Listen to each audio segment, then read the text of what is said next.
जनता दरबार न्यूज़ में एक बार फिर से आप सभी का स्वागत है। वसई मुसाजी गली जामा मस्जिद ट्रस्ट में ट्रस्टियों के दरमियान मचा घमासान।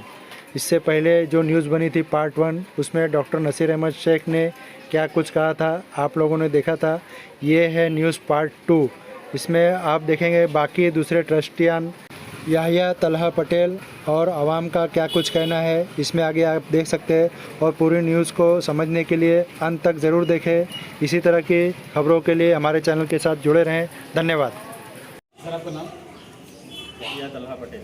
याहिया भाई, ये जो अपना जो ट्रस्टी जो आए थे वकफ से और आपको इन लोगों ने ताबा दे दिया, उसके बाद में ऑफिस पे आपने पर्सनल लॉक क्यों लगाया आपका? मैंने मेरा पर्सनल लॉक नहीं लगाया हूँ, ये मैंने सेफ्टी के लिए लॉक लगाया हूँ। किस चीज़ की सेफ्टी? वक़फ़ एक्ट 1995 के तहत मैंने एक 70 की एप्लीकेशन सीओ के पास फाइल किया हूँ जो डॉक्टर नसीर शेख अहमद के ख़िलाफ़ है। उसमें मैं एप्लीकेंट हूँ और इसमें बहुत सारे एविडेंस है जो उनके खिलाफ़ है। वो जब चाहे अपने अकेले आके आज बरसों से मनमानी करते हैं, ताला खोलते, ऑफिस खोल के बैठते और उनका बेटा भी आके बैठता है और मनमानी करता है उनका बेटा भी यहाँ ऑफिस में।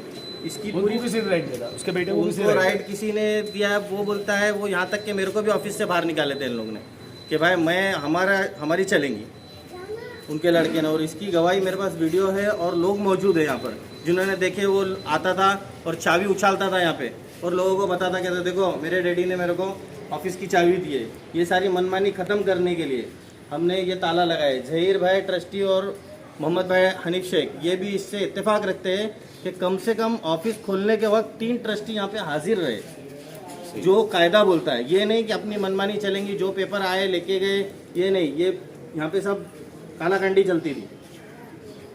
ठीक है सर, अभी मेरा दूसरा सवाल आपसे ऐसा है कि उन्होंने बोला कि 8 महीने का अपने हिसाब वक्फ बोर्ड को तुमने दिया नहीं है। हमारा इसके बारे में क्या बोलना है? हमारा क्या लेना देना है उससे? हमारे 8 महीने आपने चलाया ना मस्जिद का जितना भी हमने नहीं चलाया, वक्फ बोर्ड ने चलाया। ये पेंटिंग वगैरह जो है नसीर भाई लोगों को करने नहीं देते थे, तो जैसे ट्रस्ट वक्फ बोर्ड के हाथ में गई तो किसी ने कलर का डब्बा लाया, किसी ने ब्रश लाया, किसी ने मजदूरी पे काम किया और अल्हम्दुलिल्लाह मस्जिद को मुकम्मल किया। किसी ने मीनार दिए, किसी ने ये दिया वो दिया। और कोई वक्फ बोर्ड यानी ये हमारे हाथ में कुछ भी नहीं था। और मैयत का जो सामान था वो जो यहाँ के जो इमाम साहब उनके हाथ में चाबी सौंपा गई थी। नहीं, चाबी वगैरह किसी के हाथ में सौंपी नहीं गई थी।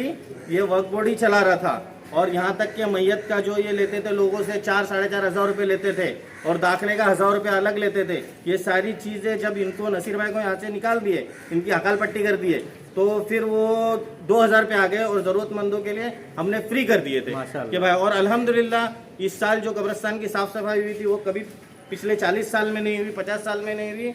और लोग आवाम बहुत खुश है कि भाई ये ट्रस्टी नहीं रहे तो मस्जिद और कब्रिस्तान का कारोबार बहुत बेहतर चलता है। और ये जो बोलते हैं मैं स्कॉलरशिप देता हूँ, बेवाओं की शादी कराता हूँ, तो भाई ये सब सरासर आवाम को धोखा दे रही है। ऐसा कुछ नहीं करते ये ट्रस्टी। जैसे जहीर भाई को भी इन्होंने हिसाब मांगे, जहीर भाई ने के जो है चेयरमैन साहब हमको हिसाब दो, तो इन्होंने हड़का दिया, बोले नहीं देता हिसाब। हमको भी हड़का है और पूरी आवाम जानती है, पूरी आवाम के सामने इन्होंने बोले कि हिसाब किताब कितने मिलेगा, जिसको हिसाब किताब चाहिए तो वक्त बोर्ड जाके ले लो। हम भी बोल रहे हैं बयान लिया तो उन्होंने बोला कि आपको यहाँ से पहले हमने निकाल दिया था। ऐसे कैसे निकाल दिया? उनकी क्या खुद की प्राइवेट जागीर है क्या निकाल दिया? यहाँ पे जो भी है रजिस्टर्ड ट्रस्टी है वो उन्होंने धोखा वक्फ बोर्ड नहीं वक्फ बोर्ड से कोई वक्फ बोर्ड में निकाला गया। ये देखो ये आवाम को धोखा दे रहे हैं। ये अपने 4-5 नए ट्रस्टी लेके आए बिना ठहराव के, ये वो उनको भी धोखा दिया कि भाई तुम लोग ट्रस्टी हो। आखिर में जो वक्फ बोर्ड के मेंबर आए जो पठान साहब, उन्होंने बता दिया कि असली ट्रस्टी वक्फ बोर्ड में कौन रजिस्टर है। आपको क्या लगा वक्फ बोर्ड में? वक्फ बोर्ड में हम लोग कौन था? वक्फ बोर्ड में ट्रस्टी है हम लोग 6 लोग हैं, जिनमें से एक मैयत है गुलाम लतीफ़ मुजावर, जिनकी जनाजे की नमाज इन्होंने पढ़ी यहाँ पर और हम सब ने पढ़ी। उसके बाद 2021 में उनको गुमशुदा बताया कि भाई ये इकड़े रात नहीं होते, लापता चालत। ये ऑर्डर कॉपी में भी ये चीज़ लिखी हुई है। आप लोग को चाहे तो मैं बता सकता हूँ ये चीज़। और पूरी कौम को ये जो है गुमराह कर रहे हैं। धन्यवाद। आज जामा मस्जिद ट्रस्ट के अंदर खुद वक्फ बोर्ड के ऑफिसर आए थे। यहाँ पे जामा मस्जिद जो ट्रस्ट की ऑफिस थी उसको सील किया गया था। आज उस सील को खोला गया, उसके बारे में पब्लिक से कुछ जानना चाहते हैं। मनमानी करते हैं और जो 20 साल मांगे थे वक्त बोर्ड जाओ और 22 साल से मस्जिद बनी हुई 70 भाई कॉन्ट्रैक्टर है, उनका आज तक पैसा हिसाब नहीं दिया हुआ है उन्होंने। उनको हम लोग ने बोला अगर आपके पास पैसा नहीं है तो आप आवाम से चंदा करो, मस्जिद में खरीदने का पैसा मिल जाएगा, हो जाएगा। लेकिन ये बोलते ये जवाब देने को तैयार ही नहीं है और अपनी मनमानी करते हमेशा से। क्या बोलना है? अलहमदुलिल्लाह पहले जो ट्रस्टी होगी उससे जो अभी जो ट्रस्टी अलहमदुलिल्लाह बहुत बेटर है। अभी के जो ट्रस्टी जो बने हुए हैं अलहमदुलिल्लाह बहुत अच्छा काम कर रहे हैं। अच्छा काम करते हैं अलहमदुलिल्लाह। जो मस्जिद में आज जो भी दिखाई दे रहा है इन लोग की मेहनत है। पहले जो ट्रस्टी थी उन्होंने कुछ भी नहीं किए थे, बस स्ट्रक्चर बना के छोड़ दिए थे। अभी तो अलहमदुलिल्लाह फारूक भाई आइए आगे। हेलो रफीक भाई, बोलिए सर, आपका बोलना चाहते हैं। अस्सलामुअलैकुम, मेरा नाम इमरान खत्री है और ये जो मस्जिद में आप देख रहे हैं मीनारा है, कलर है और जितनी रिपेयरिंग हुई है ये अल्हम्दुलिल्लाह ये 8 महीने के दरमियान हुई है। और दूसरी बात जो पहले के जो चेयरमैन थे नसीर अहमद शेख, उन्होंने आज तक कुछ किया नहीं है। मस्जिद ऐसे हो गई थी क्या एकदम उन्होंने सड़ा दिए थे, पूरे ऊपर के सरिये जो है ना पूरे सड़ा दिए उन्होंने और इतनी रिपेयरिंग और ऐसे पूरी हालत हो गई थी। तो आज ये रिपेयरिंग हुई ना उसके बाद में आज आप देख सकते हैं 8 महीने के बाद में इतना रिकवर हुआ। हाँ, ये यानी कि उनको निलंबित करने के बाद में ऐसा हुआ है। यानी कि मस्जिद में रौनक, आप कब्रस्तान देखो जाके और ये पूरी आवाम में आप पूछ सकते हैं आवाम को क्या इन्होंने आज की तारीख में क्या क्या किया है। ये वक्फ बोर्ड ने जो ताला खोला और याया तला पटेल ने जो ताला मारा है उसके बारे में आपका क्या बोलना है? देखो इतने सालों से यहाँ पर जो भी गैर जिम्मेदाराना मामला पेश हो रहे थे, जिसके अंदर आवाम जो है उनसे ट्रस्ट से सिर्फ हिसाब मांग रही थी जो उनका हक था और अकॉर्डिंग टू द कानून के हिसाब से उन्होंने बोला है कि मैंने हिसाब दे चुका हूँ पूरा, बाय चेक में हिसाब दिया हूँ वक्फ बोर्ड को। भाई वक्फ बोर्ड को हिसाब देना और पीटीआर है, पब्लिक ट्रस्ट रजिस्टर्ड है। पब्लिक पहले आती है, बाद में ट्रस्ट बनता है, फिर रजिस्टर होता है। तो पब्लिक जो है अगर मांगती है साल में एक बार उनकी सालाना एजीएम मीटिंग लेना पड़ती है और एजीएम के अंदर उनको बाकायदा तमाम चीज़ बिल एंड वाउचर के सामने दिखाना पड़ता है। तो अल्हम्दुलिल्लाह आज वक्फ बोर्ड के ऑफिसर आए, उन्होंने यहाँ पर जो सील दिसंबर 2022 में लगी थी तो वो सील को आज खोला। इतनी ही उनकी जिम्मेदारी थी और तला पटेल, याया तला पटेल और उसके साथी इनको जो है ना इन ट्रस्टीज़ है इसके अंदर 2022 अप्रैल से यहाँ पर ट्रस्टीज़ है, रजिस्टर्ड ट्रस्ट है वो लोग। और इनके पास आज उन्होंने याया तला पटेल ने जो भी इस ऑफिस के अंदर कागजात हो गए, क्योंकि ऑलरेडी जो है ना 70 की कार्रवाई जो है वक्फ बोर्ड में चल रही है, वो कार्रवाई के अंदर इसके अंदर जो भी डॉक्यूमेंट्स होंगे, इसको बोलते हैं हम विटनेस और डॉक्यूमेंट्स रहेंगे इसके अंदर, उसके साथ में छेड़छाड़ नहीं हो, इसलिए याया तला पटेल ने इसके ऊपर अपनी खुद की एक जाति इसके ऊपर लॉक लगाया। इसके लिए उसके जो साथी ट्रस्टीज हैं वो भी इसके साथ राजी है और सब खुशी से हो गया। तो और प्राइवेट जो ट्रस्ट है साथ में वहाँ पे वो कहाँ है? भाई आज वो अभी इस वक्त वो नमाज के लिए नहीं आए। यैया है पीछे, यैया याया तला ट्रस्टी पटेल है। है इधर यहाँ पर मौजूद। बोलो सर, क्या बोलना चाहते हो आप? जो आपने नया ताला हमारा उसके बारे में बताया जरा सर, क्योंकि पूरी यहाँ पे पूरे आवाम खड़ी है, आप आवाम के सामने बोलोगे तो कुछ समझ। नया ताला मारने का मकसद ये था कि जो नसीर शेख चेयरमैन है वो उनके पास कितनी बिल बुक है, वाउचर्स हैं, ये सारे चीज़ें वो अपने पास अपने कब्जे में रखते थे कि किसी ट्रस्टी को नहीं मालूम है कि कितनी चीज़ें हैं, क्या एविडेंस है। अभी उन पे जो 70 की कार्रवाई चालू है वो इस एविडेंस को डिस्ट्रॉय करेंगे और वो एकदम अपनी मनमानी डिक्टेटरशिप करते थे। और उनका लड़का जब चाहे आके यहाँ पे ऑफिस खोलता था और ऑफिस में बैठता था। इनका लड़का क्यों आता था कि वो ट्रस्टी था क्या? वो ट्रस्टी कुछ नहीं था, वो बोलता था कि हमारी ऑफिस है, वो बच्चे लोग के सामने ऑफिस की चाबी उछालता था कि मेरी ऑफिस है, मैं जब चाहे आके बैठ सकता हूँ।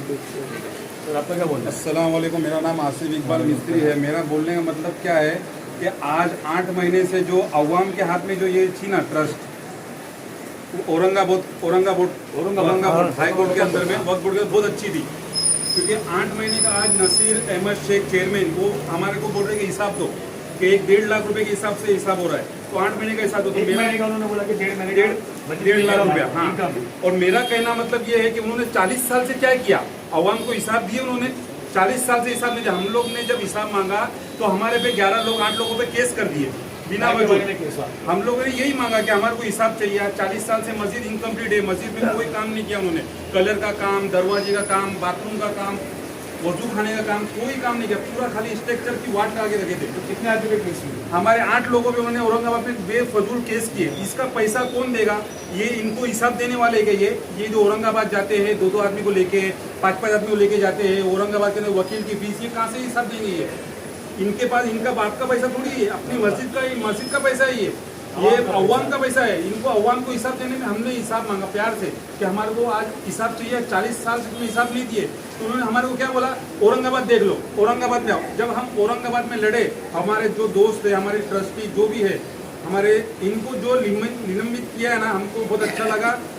ये जो ट्रस्ट आज औरंगाबाद के हाथ में है ना, हमको अच्छी लगी, क्योंकि इन्होंने पूरा काम करके दिया। किसने सीमेंट दिया, तो सर आज तो औरंगाबाद ऑफिसर आए जिन्होंने जिम्मेदारी सौंप के गए। जिम्मेदारी सौंप के गए बोले तो खाली उन्होंने सील खोली है।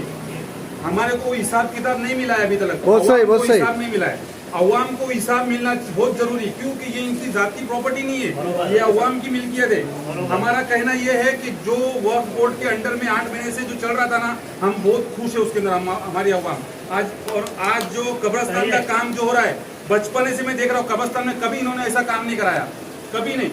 और मस्जिद का 8 महीने के अंदर जो काम हुआ है, माशाल्लाह बहुत अच्छा लगा। अवाम ने जो काम करी है, किसने सीमेंट दिया है, किसने रेती दिया है, किसने कलर की बाल्टी दिया है, किसने आदमी की मजदूरी दिया है, सब लोगों ने अपनी अपनी तरफ से अपने जुम्मा में जो चंदा जमा होता है वो आप आगे भी दिखाया। हाँ, और हम इंशाअल्लाह अल्लाह से डर के बोलते हैं कि जो अवाम ने काम कराई ना, हमको बहुत अच्छा लगा है। हमारा ये कहना है कि नसीर अहमद शेख जो चेयरमैन है, हमको नहीं चाहिए, वो नहीं चाहिए। हमको अच्छी जो ये अभी जो ट्रस्ट है, यहिया भाई की, जहीर भाई है, और हमारे जो अवाम है वो हमारे को अच्छी है। अच्छा, और कोई बोलना चाहता है सर? मैं एक बात बोलना चाहता हूँ। क्या इधर एक गफ्फार भाई करके रहते थे, बेचारे मुस्तैद थे, मांग मांग के बेचारे ऐसे वो करते थे। वो उनका जब इंतकाल हुआ ना, उन्होंने उनका भी पैसा माफ नहीं किया, उनसे भी 4,500-5 हजार रुपया लिया उनकी मैयत पे। और आज जो कब्रिस्तान में हुआ है, यानी कि 2,000 रुपये लेते हैं। जो गरीब है उनके लिए फ्री है, जो बच्चे का इंतकाल होता है उनके लिए भी फ्री रखा गया है। तो ऐसी सुविधा ये लोग नहीं करते, तो इसके लिए हमें डॉक्टर से आपने बोला गया कि यहाँ पे कुछ स्कीम है, तो कुछ गरीब लोग बेवा लोगों को भी देखने के वही स्कीम पे आ रहा है। यहाँ पे जो गरीब बच्चों की जो शादी नहीं होती, उनकी शादी करा के देते हैं, उनका खर्चा उठा चुके हैं। कुछ नहीं है उसमें ना, अभी तक आज तक जो रिलीफ फंड है उसमें से कभी भी उन्होंने कभी भी किसी का फायदा नहीं किया। खाली वो ऐसा बोलते हैं, उनको यानी कि झूठ बोलने की इतनी आदत हो गई है कि झूठ बोलते ही रहते हो। मैं मोहम्मद रहू, मुझे आके यहाँ तो 10 साल हुए, लेकिन मैं तो मस्जिद में आता हूँ तब देखता हूँ। अभी मुझे इतना मालूम हुआ कि मस्जिद के हालात ऐसे है, और आज मस्जिद के हालात जो सुधरे हैं, ये जो खालिद भाई है, केदर भाई है, याया भाई जो बने, जो हिम्मत करके जो इन्होंने इतना सब कुछ किया, अच्छा लगा हमें कि मस्जिद को इतना इन लोग ने आबाद की है करके। लेकिन जो मस्जिद को आबाद कर रहे हैं, अल्लाह उनकी हिफाजत करे और हमेशा इनकी मदद में रहे अल्लाह। और जो लोग मस्जिद के खिलाफ है, अल्लाह उनको प्लीज़ नेक रास्ता दिखाए, बस और कुछ नहीं चाहते हम लोग, बस मस्जिद का अच्छा हो और कुछ। आप क्या बोलना चाहते हैं? तो पहले मस्जिद में ना जब कोई इंतकाल हो जाता है उसका 4,500 रुपये लगता था। अभी हम लोग है ना, हमारा एक बंदा फ्री में सामान ला के देता है, नो लॉस नो प्रॉफिट में 2,000 रुपये में सामान आता है। हम लोग वही पैसा पब्लिक को देते हैं, जिससे लेते ज़्यादा पैसा लेते नहीं है। और यहाँ पे वो लोग बोलते हैं वक़्फ़ की इधर मिली जुली सरकार चली है, तो 40 साल से वो ट्रस्टी थे, तो वक़्फ़ में क्या मिलजुल के चला गया? 40 साल से क्या बात है? 5 साल में